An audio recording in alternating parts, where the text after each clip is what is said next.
We're joined here by Kelvin Head, men's and women's track and field coach Bret Otte. He's got a big smile on his face after both teams captured league championships in impressive fashion. Thank you. You guys had big performances across the board.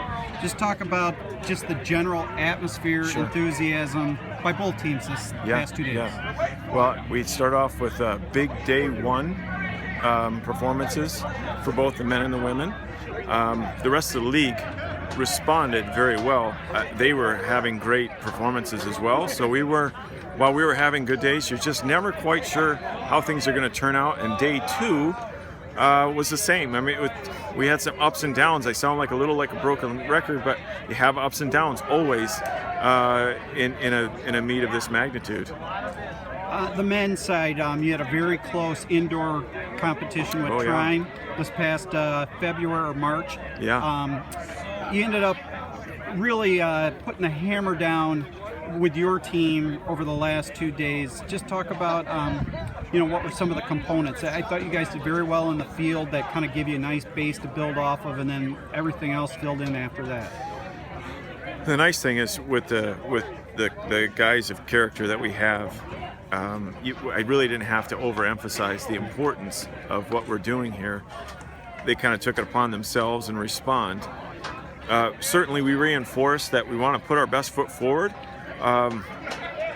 and they set about, it was a 4.5 point difference. Trine was a better team on that day, no doubt, but a 4.5 point difference is so close that I really think it left them a little hungry and wanting to change their fortunes a little bit. Your senior class, both men and women, but talking about the men, you had some seniors that really stepped up. David Dadsey, for instance, won the javelin, took second in the hammer, placed in the discus, I believe. For you. I mean, those are key leadership points for you. Just talk about that. Oh yeah, and a guy like Eric Jipping, who's had shoulder issues and a broken ankle, and won the shot put. You get these guys around the younger guys, and they just kind of cinch things up together, and there's power in numbers, and you have a good day one, and that kind of feeds into the enthusiasm and the hopefulness for day two. So I think a guy like Eric and David, they factor into what we did on day two, and in day one with the younger guys kind of responding in kind. And another senior in the field, Lucas Walters, who's gone almost 16 feet now in the pole vault and almost did it again this weekend. And you guys piled up a bunch of points in the pole vault. We did. Talk about that. We did. We had a most unfortunate thing happen to one of our pole vaulters, hurt his hand. But then we had Colin Martin, who has been struggling a bit this year. He's a senior, and he responded big. He kind of helped us out of that little sticking point where we thought, oh boy, how is this going to affect us with this other fella getting hurt?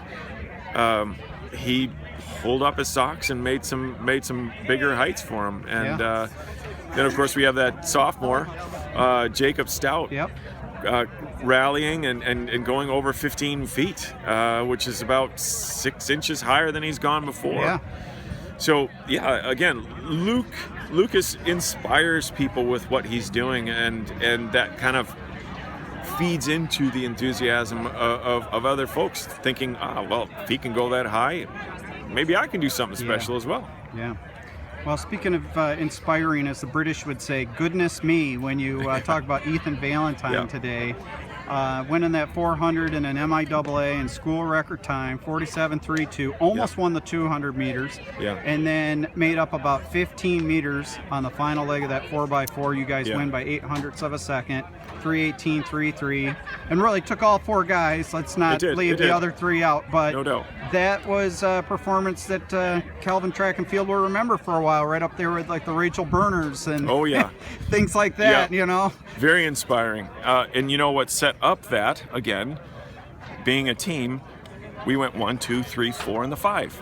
So there's some energy there, and it kind of feeds into what we do next in the 4x4. So we do something quite incredible in the 5 against a good field, and then guys kind of respond again. But we have two guys leading it off, a sophomore and a freshman in the 4x4. another sophomore, yet another sophomore. Yeah. So it's kind of fun and kind of cool. And Ethan running a 46.7 something for a split was, yeah, it's quite amazing, and it's fun to end a meet on a real positive note. Yeah. The women, 27 in a row now. That's Yeah. the longest active championship streak in MIAA women's athletics history. Yeah. It never gets old, does it? No, because every team's different. Yep. Hope has a good team. You know, there are other very, very, very good competitors in the rest of the field from other schools. Yeah. The 400, it was phenomenal. 57 point there. A young lady from Adrian breaking 15 in the prelim and in the final. Those are really tough performances, and the track and field's complicated. You can have a really good team, but when you put all the pieces together, it's very easy for a good team to be second to another team that fits with the rest of the conference in a different way. Yep. Hope could say that about their team this year, that you fashion it a little bit differently, we could easily become second. Yep. So yeah, there's just so much in play with track and field that winning, we should never take it for granted. Yeah. A lot of fun kind of footnotes on the women's side. Michaela Mekas won her second straight discus title, and I think that's the 7th or 8th MIAA discus title in that family, because older brothers had won a whole bunch. I mean, you guys had a real strong throwing crew on the women's side this year. Talk about that. We bunch. certainly did. And they're very competitive. Even with one another, they're very competitive, and iron sharpens iron. So they did very well. You remove some of their teammates, and they place higher in the conference. So Bethany Love came up with some big points and places. Stacy Mead being the kind of the glue of that group and working really hard, and kind of, you know, if you're gonna work harder than Stacy, you're really working very hard. So even though she came up a little bit short, she's the kind of kid that pushes everything else along. Emily Veenstra coming up big in her events. The list goes on and on. It's just one after another. Nicole Joseph putting together a good shot put competition to finish off. It was a good time. Yeah, and you know, not to take anything for granted, distance crew obviously doing what they've been doing. Got some big points for both the men and the women. Lauren Strobreen ran a great 5K. 17:20. Yeah. Hope Gaffner last night in the 10K. And you had some strong steeplechase performances, 1,500 meters, that type of thing. How about Jenna Dykeson, though? Boy, she really had an amazing 2 days here. And you're talking about bringing teammates along with the energy. I mean, she almost broke 103 in the 400 hurdles and brought Callie Verkuyk along for her career best time under 104. That was great. Ran so well. Jenna is placed in. She won the long jump. She won the triple. I believe it was second in a very challenging 100 hurdles, as you mentioned, winning the 400 hurdles. Second place, narrowly second in the 4x1. A little bit of a iffy handoff there, and and getting beat by a very fast team from Adrian. It's not taking anything away from them. They're quite good. She's one of those kids again that just kind of figures things out and steps up at the right time. Finally, talk a little bit about your coaching staff, the assistants that help you out. I mean, man, you've got a ton of them, and a ton of them that do great things. When we win something, I like to think of it as a team.